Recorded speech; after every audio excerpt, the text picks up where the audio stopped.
I like Sunday school. All right. We have been, I've been trying to approach something a little bit different than what I normally approach it, and that is the conversation of um, our future. Yes. Yes, I will. Thank you. Linda's got an order she thinks should be done in. She's usually right, and I'm usually All wrong. one word, I all just let you lowercase. know. So, got a couple updates for you. The first one is personal. I have accepted a position at GM in Austin. Um, and that will be very slow in coming, right? Like my start date's like August 8th, right?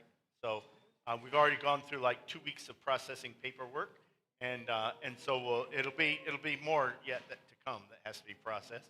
But it looks really good, and I'm really excited about it. It's gonna be a fun thing to do. What's that? Whether we relocate or not, I don't know exactly how that's going to work out right now. It does come with a relocation package, but if we do, Austin's just up the road. So I'm not sure how all that's going to work out. The second one is concerning my brother. So he went in last night at 7 o'clock his time, 6 o'clock our time, for the heart transplant. They found organs for him. He went in for the heart transplant. The plan was that after the heart transplant, he would go into a medically induced coma for a few days, make sure everything was working right, and then they would do the kidney. They finished about 12:30 last night, his time. So what is that, like 7, almost 8 hours of surgery for that. And by about 7 o'clock this morning, they had determined that the heart transplant was so successful that they would do the kidney right away instead of postponing it for 24 to 48 hours. So they did the kidney this morning. They didn't even have time to let his wife know. The team happened to be there. They had finished something else. They happened to be on site. All the numbers looked so good that they said, let's just go ahead and do this now. So they inserted the kidney. It's an interesting thing. I'll explain what I do know, and I'm not a medical expert in any way, so I'm giving you everything secondhand. But apparently they don't remove the old kidney. They put this one in next to it. And they kind of hook them up in parallel. The body will simply absorb the old kidney or something like that when it's no longer needed. The new kidney will take over, but now he has to recover from. I have a picture of him. Looks like a Borg. His head is tilted over to the side. And he's got all these tubes coming out of his neck. And they had all this. They had a pump and they had catheters and all this sort of stuff just going down this big, massive thing in his neck. And then he had a hemodialysis port on the other side. I mean, he really looked like a monster there for a while. So he's got to heal all that. They got all those tubes out, and he has to heal all that. And then they have to heal the open cavity in his chest and the open one in his side. He's got to go through all that. And they have to wean him off of the dialysis. So he's got to go back to the pleural dialysis for a time at home and get weaned off of that. So he's got a road of recovery ahead of him, but all the numbers look really good right now, and I really appreciate everyone's prayers about this because it has made a huge difference. So, and thank God for the specialist there at the Cleveland Clinic. And by the way, we've just had a lot of answers to prayer around here lately. If you're not up with all the prayers, the things we've been praying about, if you haven't been able to come to one of the prayer meetings or catch up with that, you should have a conversation with Lupe the next time you see her, which is probably next Sunday. Ask her what all is on the prayer list and all the answers we've had to prayer, because she gets really excited about it. She kind of starts to bounce when she starts to tell you all the answers we've gotten. And so it's really good. Ask her about it and get some of the answers, because there's good reports on what the Lord has been doing in our midst. Anything else on that line before we go into kingship? Okay, so let's lay out the path ahead again. We know for absolute certain God has destined us to become kings. We are going to reign and rule with him on the earth. You are a king. And in fact, we know that that is not a someday to be. It is an actual current reality. You are a king in the kingdom. Now, that doesn't mean that you rule very much today, but you do rule some things today. And my approach to this subject has been a little more on the active side.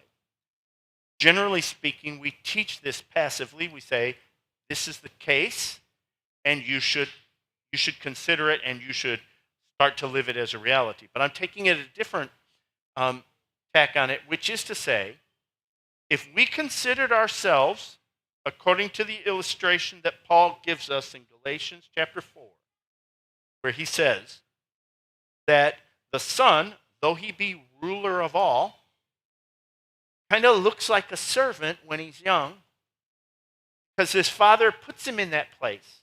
And he's under tutors and governors until a time appointed by the Father, even though he's still Lord of all. And you and I right now, as we go through this life, are in that sort of training program for kingship that we will one day step into, but it is still true now. He was no less Lord of all in the house. Even though he was a child and under tutors and governors, he was still Lord. And we are still kings today, even though right now we're under tutors and governors as we go through this life. We're in training here. But there will be a day when that steps into reality for us. And as I say this, we acknowledge that being a king is not an easy thing, and many of us would prefer not to. We would prefer not to have that responsibility. We would prefer not to have the accountability and the weight of such a thing. We much prefer the other side of it. We like it when we refer to ourselves as a servant of the Lord, and we prefer that service side because it seems so much easier for us to serve than to rule. And there were some reasons for that. I want to step into a little more of that this week. And spoiler alert, or better yet, trigger warning. We're going to get a little bit technical as we go through this. Now, I have slides and we're not able to project. Fortunately, I printed them. It isn't going to help you a lot. I can send them to you later on, though, for you to look at. But we're going to look at a couple of things today that I want us to think about seriously, because we don't always. And I believe that it is a considerably bad oversight in the general assembly of the churches. I'm not talking about our churches that we associate with, but I'm talking about Christianity in general. We don't normally teach these things. In fact, it seems to me that Christian history is replete with organizations that would prefer you to be more subject than leader. They would prefer you to come, give your money, sit, participate, enjoy, then go home. Come back next week with your new offering, give your money, sit, enjoy, participate, go home. It's more like a paid subscription service to an entertainment service kind of thing, right? And many churches today operate that way, and I'm not just trying to be critical, and I'm not aiming at anybody. I'm just saying there's a bit of an oversight in that we don't do these teachings on kingship that I think we ought to do. You know, Jesus taught interesting things about being a king. Let me read you one of them right now. By the way, this has to do with a king's decision making. In Luke 14, verses 31 and 32, he says, "Or what king, going to make war against another king, sitteth not down first and consulteth, whether he be able with 10,000 to meet him that cometh against him with 20,000? Or else, while the other is yet a great way off, he sendeth ambassage and desireth conditions of peace." Now, I want you to consider what this this, by the way, is an illustration that he's going to apply in a slightly different context, but he gives this as an illustration because he thinks people ought to be familiar with this. And let's think about what he's saying. As a king, you must know how to make decisions. Those decisions are not always the decisions you wish you could make.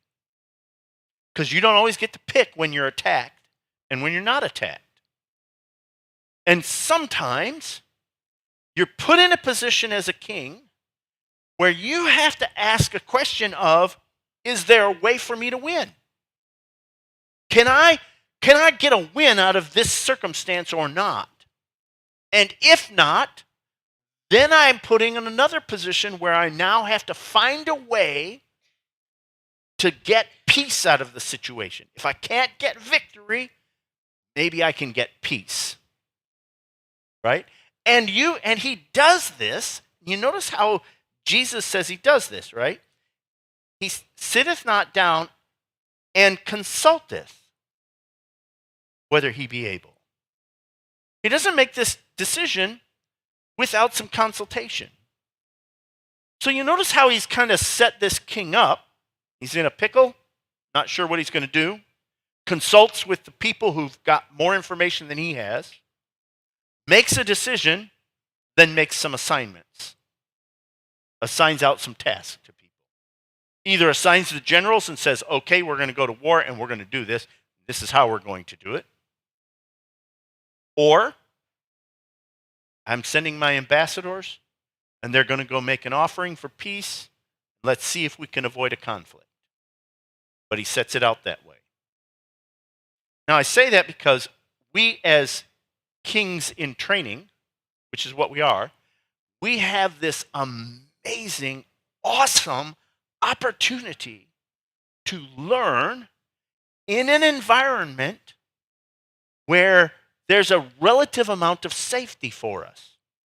Things like finances, things like, where we live, what we do for a living, the car we drive, the neighborhood we live in. I mean, there's 1,000 decisions in which we get to exercise, 1,000 opportunities in which we get to exercise this ability to make decisions as a king. And then think of the time we spend, the way we choose to deal with the gospel and with the lost, to make a plan, to have a battle, to have a strategy, the way we pray. All of these things are decisions we make as kings.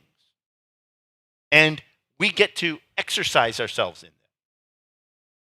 And so what I want to do today is I want to talk a little bit about things we do to decide and make a few observations. The first one of them is this. When you're a king, you do not want to make very many decisions. You want to make few decisions. What you really want is to delegate decisions out as much as possible so that someone else in the kingdom makes as many of the decisions as possible. Why is that the case? Wait, no? Yeah. Red, please. Pass the responsibility. Well, if you're the king, you're ultimately responsible even if they fail. You can point your finger. Yeah, you can say, well, no, they failed me. That doesn't work very well when you're the king. You notice that doesn't work for a CEO? If the CEO says, those people down there, they were the ones who were bribing officials. I never did. We still fire the CEO. Why? Because the CEO is ultimately responsible for it, even if he didn't actually make the decision. But that's a good point. Okay, yes. Other red.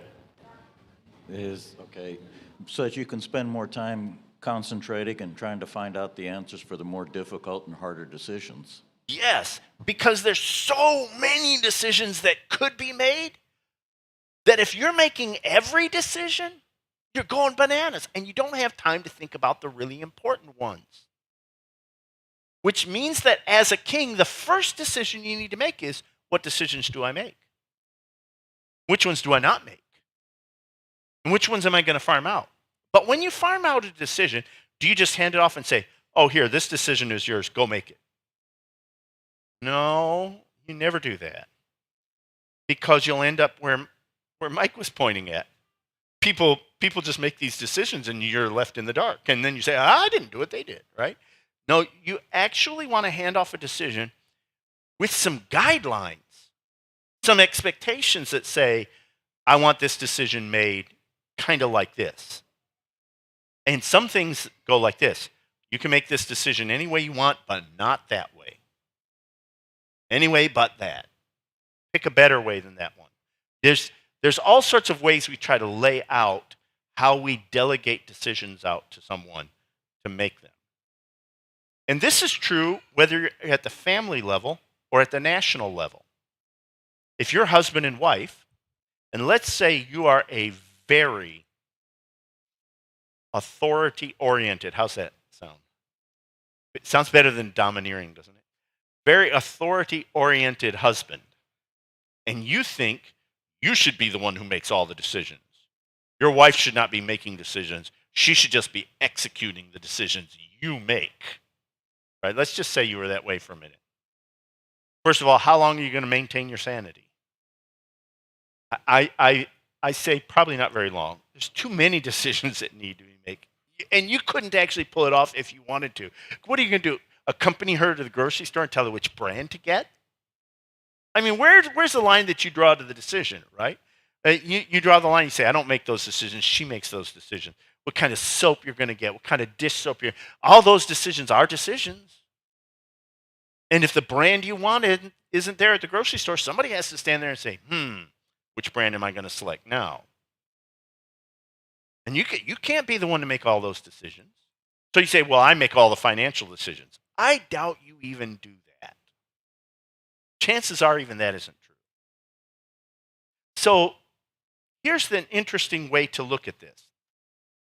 I'm going to show you this picture. And even though I know for some at the back, this is going to be hard to see. This is a very simple way of looking at decisions. And it looks at them basically like this. It says there's high, medium, and low, and there's value, volume, repeatability, impact, and how much information you have to support that kind of decision. And it basically says you could take all the decisions that you ever have to make and break it into 4 categories: strategic, tactical, operational, and micro. Now, if you're going to make all the decisions, you're going to have to make all those micro decisions. And let's look at those micro decisions. They're very low value, but they're very high volume. There's a whole lot of them that have to be made, but they're very low value decisions. If you make it exactly right, not much payoff. If you make it wrong, not much pain either. Now, some people say, I like those decisions. I like those kinds of decisions where there's not much payoff, but there's also not much pain. I can make those decisions all day long. Fine, but you understand, you never get very far if you make those kind of decisions. Now let's look at the strategic decisions, the opposite end of the scale. You notice those are very high value decisions. If you get it wrong, it costs you a lot. But if you get it right, make a lot. Those are high value decisions. But you don't run into very many of those in life. You hope, right? You don't want to be making those decisions very often because they eat you up inside. They consume a lot of your thought process.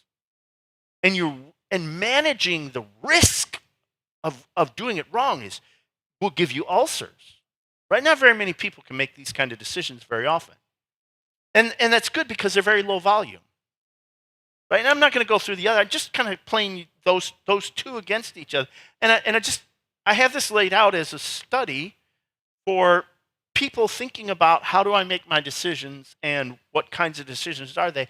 And I would suggest that the king, like the CEO of a company, would want to reserve to themselves these strategic decisions. And they would want to establish levels in their organization: princes, lords, barons, all the way down to the lowest level in their organization, and say, at my level, I make these strategic decisions. I don't make them alone because even Jesus said the king was smart when he took counsel to make those decisions. I don't make them alone, but in the end, I'm the one who has to make them. And I'm going to take the responsibility, which means I'm going to take the hit if I get it wrong. And I'm going to take the reward if I get it right. And then there's another layer of my organization, and they're going to make tactical decisions for the organization. Now, it gets a little bit messier than that when on a personal level, because it turns out I have to make a lot of operational decisions about my own operation, right? Like, how much, here's an operational decision.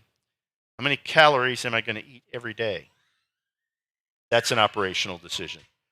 Do I eat half that package of Oreos or do I not? I mean, I want to, and it's not a big decision, and there's a high risk with it, but there is some risk with it, right? And so I have to think about those things operationally for myself. I'm going to make a bunch of operational decisions. I got tons of micro decisions for my own self that I have to make every day. I don't want to make them for you too, right? And if you've ever had a family member or lived with someone who was, mentally deficient in some way, and I don't mean that as an insult. I mean like they had Down syndrome or something like that. You were the one who had to make the operational and micro decisions for them. There's a time in your child's life, for instance, when you're making a lot of micro decisions for that child, and you're trying to teach the child to make those micro decisions. So you find yourself asking them these decision trigger questions like, don't you think you need to go to the bathroom? Right? Because you're trying to potty train the child and you're trying to get them to ask this question of themselves frequently, and you're teaching them to make these micro decisions because you don't want to make them forever for that child. If you had to because something wrong with the child, okay, but it's not what you want to do. This is the way to start thinking about the decisions in your life.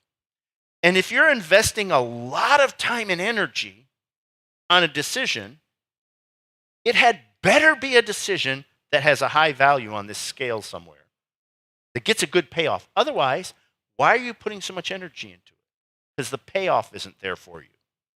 So this gives you an idea of how to analyze the decision and ask myself the question of, do I make this decision a lot? Yes, then it's either operational or it's micro. And the difference between those two is what the payoff is likely to be. And if the payoff is likely to be a little higher, it's an operational decision. If the payoff is likely to be nothing, either win or loss, it's probably a micro decision. I don't need to worry about it. And this is a way to analyze those things for yourself and begin to sort out. So when we look at ourselves, and some people feel like they have a hard time making decisions, it's frequently because they have a hard time sorting the decisions that they make into categories and deciding the amount of energy to invest on it. But that is not all. I have another diagram for you. I have a series of diagrams today. I told you, I gave you a trigger warning, didn't I? I said we're getting a little technical.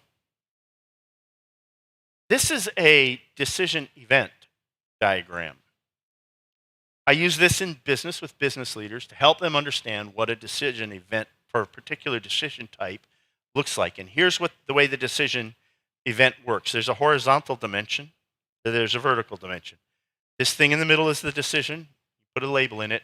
Then over on this side, you've got two things. One is, what kind of information would I love to have when I make this decision? The other one is, what kind of experience do I have that I could use in making this decision? So you've got experience and information. On the other side, you have outcome boundary conditions, which is, what is my acceptable outcome for this? What is my expected outcome for it, for this decision? Before I even make the decision, I want to know those things. And I'm telling you this because I recently made a series of decisions like this myself.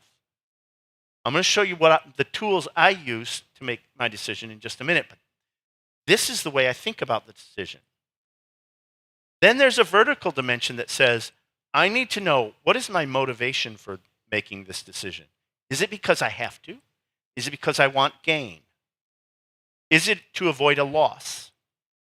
Is it because there's It is an external event an opportunity that I can capitalize on potentially, or that might destroy me. So I have to make a decision about it. So I need to know my motivation. And then I need to know if there's some guidelines or principles on which I'm going to make the decision. This bottom part is rules. These are my moral standards. These are things that say, I won't do this, I will do that. I operate like this. This is my rule for when I do these kind of decisions. You've probably heard these suggested before. For instance, you've heard the one that says, when I've got a big decision to make, I ask some questions like, what side is God on? Because if I can know that, I have a good idea where I want to make my decision. Another one is, which side is the devil on? Because if I know that, I want to make a decision on some other side than that one. Those are the rules that you're exercising. Do I want to reap the results of this in my children? That's another rule that you would apply to that decision. But if you thought about your decisions and you sat down and you wrote them out like this, when you have a big decision to make, you sat down and wrote it out, you could know some things like, I have more information I need to get, or I have all the information I'm going to get. You could know the rules.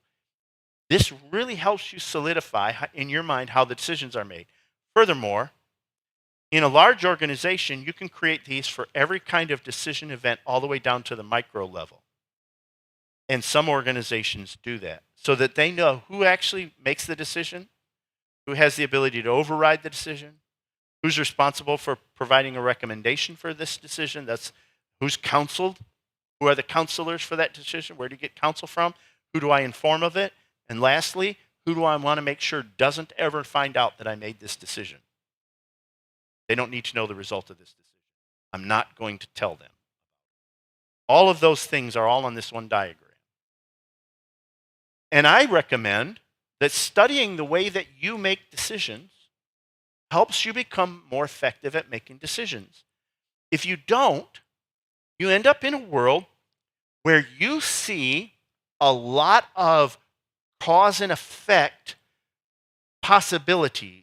And these cause and effect possibilities get overwhelming after a little while, and you get frozen to where you can't make a decent decision because you're afraid of all the potential unintended consequences that can happen out there. Now, if that's you, you don't have to raise your hand. But I can tell you that was me at one point in my life. That's probably been all of us at some point. And God is going to challenge you through this process of training to constantly deeper and deeper levels of decision making. He isn't going to make your life simpler. It's going to become hard.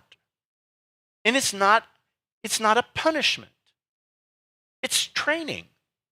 Right? When you go into school, I've probably used this illustration with you before, but I think it bears out. When you're in very early in school, and we begin to teach you about atoms, and we begin teaching children about atoms and molecules fairly early in school these days, and we draw a picture of an atom, the picture we draw of an atom for you is always the Niels Bohr model of an atom, which is there's a big dot in the middle that represents the nucleus, and then there's a circle or two around it that represent like where the electrons are, and there's a dot on it, that circle, to tell you the electrons. And that model carries you really far down the line to understanding atoms. There's only one thing about that model that you have to know. Everything about it is wrong. It's not a very good model of reality, but it's an effective model to teach with and to get people thinking about it. But we can't have you imagining that all your life if you're going to become a chemist. You have to think about these things differently if you're going to become a chemist. And so as you go up into chemistry, eventually we teach you about orbital geometry. And that gives you a completely different view of the atom. Now, if you've never learned those things, I am not trying to, make you think I'm smart. I'm just trying to get an illustration out there for you of the way that we progress through our education system. Sometimes we teach things that are very basic concepts, but really most of what we're teaching you isn't very precise. Later on, we're going to teach you much deeper, more precise things. They're going to be complicated because with precision comes a lot of complexity. But it's worth it because once you can understand that complexity, you can do a lot of marvelous things with it. And that is what God is doing with you. When you start out your Christian life, we often enter the Christian life praying this prayer that is like, Lord, I need you to show me your will, so please open the door for me you want me to go through and close all the other ones so I can't get through them. And for a time, the Lord is happy to do that for you because you're a newborn baby Christian and you need that guidance. You need to become familiar with the way his hand leads you. You need to come to understand how choosing things in life works. But eventually, as the Lord is leading you through your Christian life, you will come upon a day when you will say, Lord, I need you to open one good, clear door for me and close all the others so I know which path is your path. And the Lord's going to say, no, I think I'll leave them all open. Choose wisely. That's going to be tough. Really difficult for you. And you're going to panic. You're going to sweat. You're going to wonder, did the Lord abandon me? And no, he didn't. What he did was he took you up to second grade. Now, you just graduated grade. You should rejoice. I have this problem now. It's a good problem to have. When you have 2 job offers sitting in front of you, you don't know which one to take. You say, Lord, why didn't you just make it absolutely clear to me so I knew? And he says, no, I didn't want to do that for you. You got to choose this one. That's a good problem to have because it means you graduated to a new level and now you've got to make a different decision. So I did. And I'm going to show you how I made that decision. Now, none of the numbers on this are real. I set the income for both of these to $10 a year for this. Woohoo! Mike is like, I want you to work for me. Yeah, come work for me.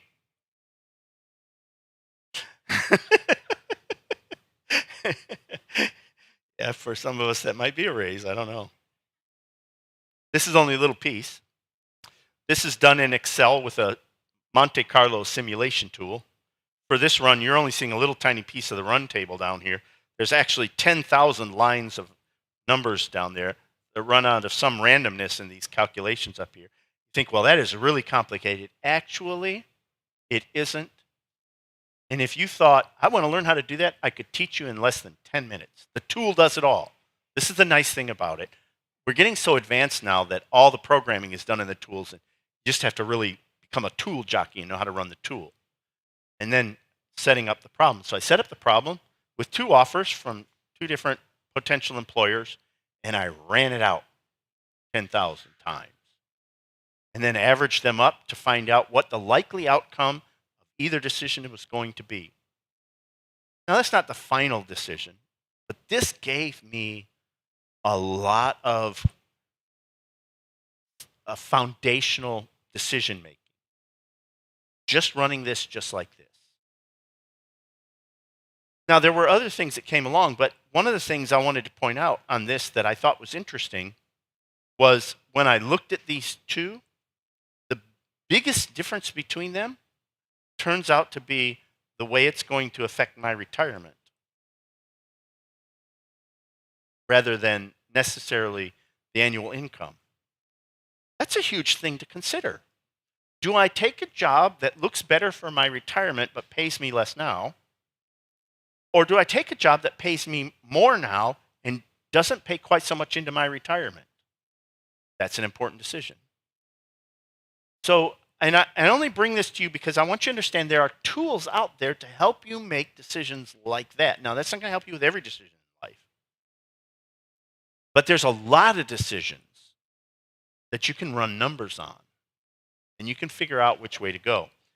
Now, I want to talk to you about the other end of it.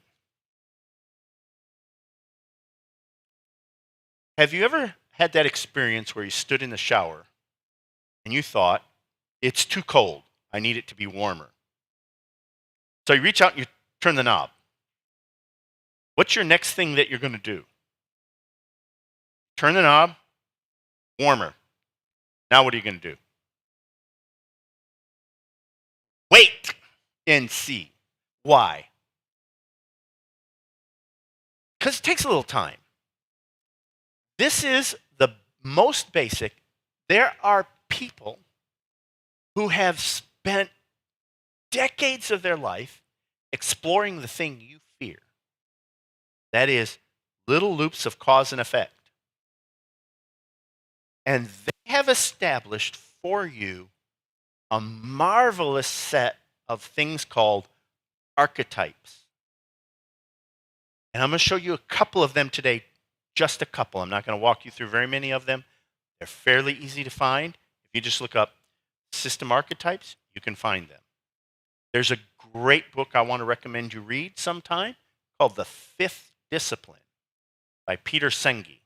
Easy to find. You can probably find it in a Goodwill somewhere for $1 because it was very popular at one time, and now there's a bunch of them in Goodwill. I keep a couple of copies around. What it does is it discusses this issue of when I have to make a decision where there's causes and effects, how should I think about it?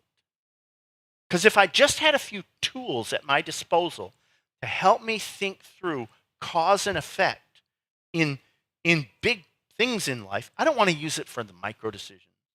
I don't even necessarily want to use it for the operational decision, although my shower is an operational decision. But that gives me a good illustration of it.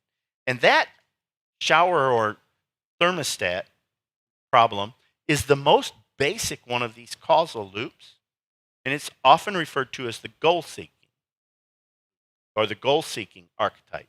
And it says here, I actually have some goal of what I want, set the temperature to it, and then the furnace or the water heater does its thing, and then the room temperature changes, but there's a little bit of a delay in here between these two. And then eventually it closes the gap at the top. So it starts with a goal I want to go to and a gap between me and the goal, and it says I can actually change something in reality. Then there's a delay, then there's a result that comes back, and if I do it right, I close on that goal. If I do it wrong, so let's say here's my goal. If I do it right, it goes like this. And it gets a little smaller and smaller until I zoom in on that goal. What would be even better is if I went like this, up to that goal. What I don't want is to do this right past it forever, but we often do that. And we find ourselves in the decisions we're making wavering back and forth between whether we made the right decision or wrong, and we end up in buyer's remorse or whatever you want to call it, right? Because forever, did I make the right decision? Did I make the right decision? Instead of zooming, in on that decision on a direct path. If I could control the delay, if I can actually force myself to be patient for a little while right here, I can get this room to be exactly the temperature. I can close the gap down without going over it and having to come back down to it and back up to it again. I can zoom in on it. The question is whether I have the time or I can exercise the delay. But if you can understand this model, then you can understand this other model. And this model is one you could become familiar with. This is called fixes that fail. It is also an archetype. You have experienced this one. Let me give you the most common illustration of this. Dieting. So we look at this and we say, well, I have a goal. I want to weigh something, right? So what I'm going to do is, here's my current weight. And so what I'm going to do is I'm going to eat less, and that is going to cause me to consume more calories than I take in, which is going to cause my weight to go down. All of that is true. That's a perfect little cycle. And if you could live that cycle forever, you'd keep losing weight, right? I have this old joke. Linda always kind of chokes every time I used to say, I think we don't actually need to eat. And I had a dog one time, and I tried to teach it not to eat, and I almost succeeded. It was getting to the point where it didn't eat. And then all of a sudden, it swelled up and died, right? It's a gross joke. It's terrible. But it's illustrating the problem with the diet, right? Is that eventually, as you as you're doing this, there's this other little thing that there's a delay that you don't see. It's kind of off your chart. And what happens is your body starts to demand more and become more efficient with what you give it. And the result is you lose weight. You gain weight, which causes you then to what? Look and say, I have to close that gap again. So what am I going to do? Diet some more? And the only thing you can do with this is you have to break this here at this point. Because otherwise you'll keep applying the same fix and it'll keep failing over and over and over again. In fact, the system tends to get worse over time. Every time you apply that fix, the system gets worse. But you're going to see this in a lot of things in life. And I have only one more diagram that I want to show you today. Then we're going to move on to something else. That's this one. This is really two of these put together. This one is one that you've experienced a lot of times in life. It's referred to as the accidental adversaries archetype. And this was discovered in a relationship between Walmart and Procter & Gamble.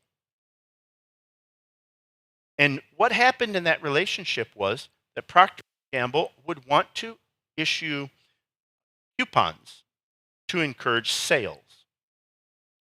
And they want to issue coupons through the reseller's publication. So through Walmart's coupon books or their coupon advertisements in the newspaper, they would want to issue Procter & Gamble coupons in order, because their idea was, we want to support the resellers with our products. They want to act in the very best interest of the reseller. So here it is. We'll issue some here because we're acting in your best interest. And then the reseller says, well, I want to operate in my supplier's best interest. That's what Walmart says. So what we want to do is we want to predict how many units we're going to sell at the discounted price. And we want to try to order exactly what we need at that discounted price so that we're not buying them cheaper than what we need to buy them. And it serves my supplier better, right? So and all that sounds great. It sounds like it ought to work out. But it turns out that it doesn't work that way. This loop does. We try to do good for you. You try to do good for us. It starts out that way. But Walmart has their own efficiencies they need to accomplish internally. And as they start to become more efficient at the way they handle product on the shelf, moving it in and out of the store, how they advertise and how they honor coupons, which sometimes happens after the sale happens, right? Coupon has an expiration date. Somebody comes in the very next day, presents the coupon. Are you going to tell them no? Well, you can. You have the legal right to do so, but in customer service, you probably won't. So you're going to have to order a few more than what you think you're going to need. And that's going to, and it has a feedback effect that is actually detrimental to the supplier. Now you can see this in a husband and wife in home. He says, this is what I want to do. I want to plan a time for us so that we can have, things can go. So I'm going to plan dinner out. She says, I want him to be nice and neat and organized so he has everything he needs when he wants to. So she's going to clean the garage. And he's going to look at it and say, okay, well, now I couldn't find what I wanted to find here. So I'm going to have to rearrange a few things myself to make myself more efficient. And it's going to take date night to do that. And so he ends up hurting her. And then she looks at it and says, every time I move this, he moves it somewhere else. He clearly doesn't understand the organization system. So I'm going to move it back and so that it stays more organized. And I'm going to make it harder to move. And she hurts him. Now that might seem like a funny example, but you'll find 1,000 examples where husbands and wives become accidental adversaries through common decisions that they make, believing they're operating in the best interest of the other person, and in fact they are. But it still creates an adversarial relationship. And they didn't mean to. And when you have a decision to make in your life, operational decisions on your end, which are these little ones here, strategic decisions that happen out here for another party, operational decisions are all mine and for my party. Strategic decisions are all the ones that I'm making in the bigger scheme of things. When my operational decisions, my smaller decisions can cause conflict with the results of my larger decisions, then I'm in this loop. And believe it or not, there's actually documentation on how to get yourself out of this.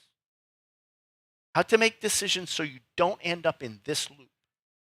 Because it's an archetype, and we know it so well, we can find it over and over and over again in reality. You're going to make decisions. Now, the purpose of today was not for me to teach you science. And it wasn't for me to make you think, wow, Mike is smart. And it wasn't for me to somehow say, you have so much that you don't know, or to make you feel ignorant. It wasn't any of that. It was to say that if you wanted to look at yourself and say, I could become a better king, are there some ways I can become a better king? The answer is, yes, there are. And they are achievable. You can study a little bit of this systems thinking. And the documentation for this, by the way, has been translated down to the 3rd grade level, with the goal of teaching children from 3rd grade on how to think in systems rather than discrete events, and yet be able to understand where they are in the system and what event they're planning in. And that so that this, and it is all free for you. You live in the most incredible age in the world.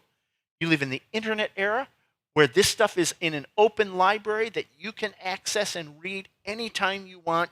You can become better at this. Now, will we be better at it next year than we were this year? What is your goal, king?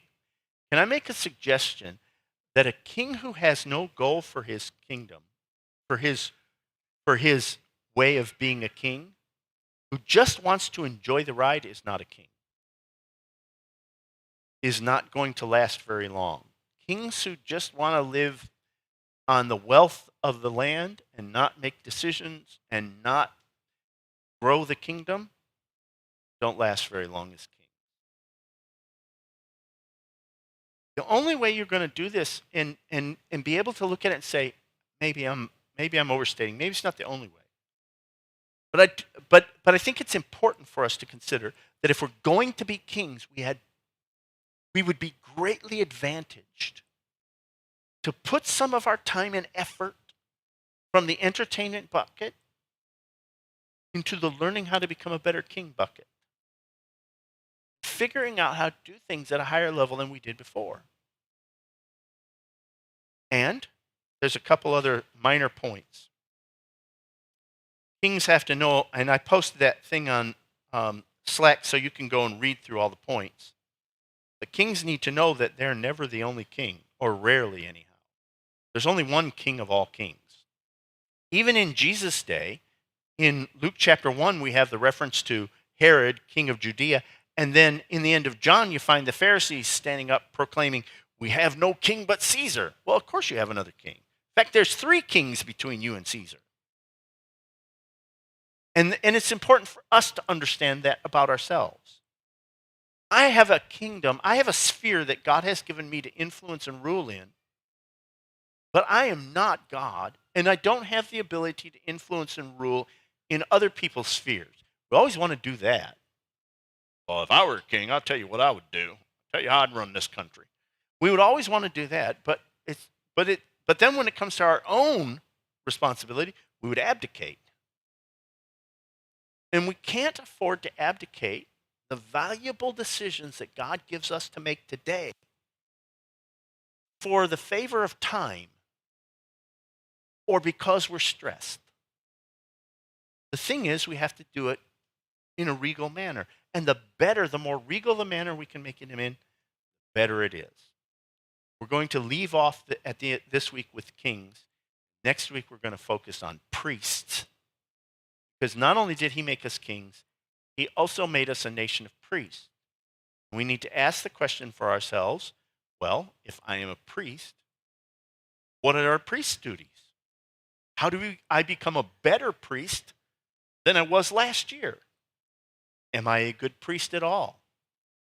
What's my job as a priest to God? We'll pick that up next week. Thank you for being here this week. We'll take a short break, and then Michael will bring us a message.